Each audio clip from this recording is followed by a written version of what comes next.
Hi అందరికీ. ఈరోజు మనం సొరకాయతో కర్రీ చేయబోతున్నామండి.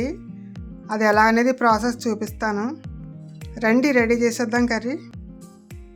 ముందుగా సొరకాయ తీసుకున్నానండి. ఇది సగానికే చేస్తున్నాను కర్రీ. సగం పక్కన పెట్టేశాను. ఈ మిగిలిన ముక్కను మనం తొక్క తీసేసి ముక్కలు కట్ చేసుకుందామండి. వీటిని చిన్న చిన్న ఉల్లిపాయ ముక్కల్లా కట్ చేసుకుంటే బాగుంటుంది, తొందరగా మగ్గుతాయి. చూడండి ఏ సైజులో కట్ చేశానో ఇలా కట్ చేసుకుని పెట్టుకోవాలి పక్కనే. ప్రాసెస్కి వెళ్ళిపోదామా. ముందుగా మూగుడు పెట్టి కర్రీ సరిపడా ఆయిల్ వేసాను. అందులో మనం పోపు దినుసులు వేసేసుకుందాం. కొద్దిగా ఆవాలు, మినపప్పు, కొంచెం జీలకర్ర, అలాగే 5-6 వెల్లుల్లి రేకలు, కొద్దిగా కరివేపాకు వేసుకుని వేయించుకోవాలి. ఇవి కొంచెం వేగిన తర్వాత మనం ఎండుమిర్చి కట్ చేసుకుని వేసుకుందాం. మంటను మీడియం ఫ్లేమ్లో పెట్టుకుని వేయించుకోవాలి. ఇవి కూడా వేగిపోయినాయి కదా. ఇప్పుడు ముందుగా కట్ చేసి పెట్టుకున్న ఉల్లిపాయ ముక్కలు, 2 పచ్చిమిర్చి చీరికలు చేసి పక్కన పెట్టాను కదా, అవి కూడా వేయించేసుకుందాం.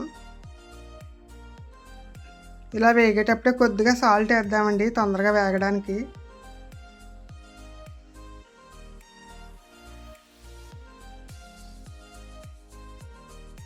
ఇవి కలర్ చేంజ్ అయిపోయి వేగిపోయినట్టే. ఇప్పుడు కట్ చేసి పెట్టుకున్న సొరకాయ ముక్కలు కూడా వేసుకుని వేయించేసుకుందాం.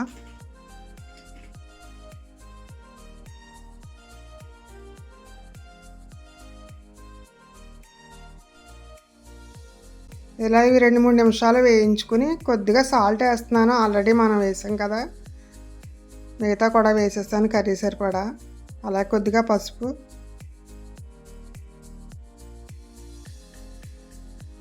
ఇలా ఒకసారి వేయించుకున్న తర్వాత మనం మూత పెట్టుకుని వేయించుకుందాం. అవి మగ్గేలోపు మనం టమాటా ముక్కలు కట్ చేసి పెట్టుకుందామండి. ఈ సైజు 2 తీసుకున్నాను. 2-3 నిమిషాల తర్వాత మనం మూత తీసి కలుపుకుందాం ఒకసారి.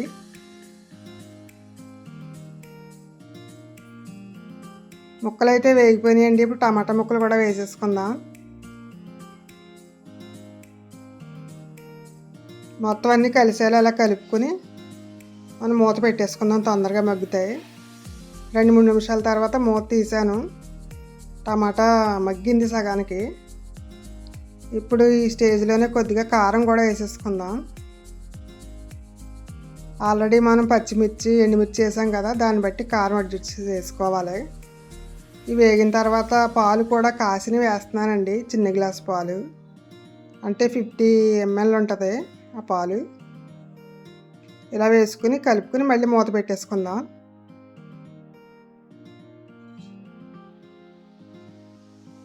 రెండు మూడు నిమిషాల తర్వాత మూత తీసానండి. కర్రీ అయితే రెడీ అయిపోయింది. ఈ సొరకాయ కర్రీ చాలా బాగుంటుందండి. మన ఒంటికి చలువ కూడా చేస్తుంది.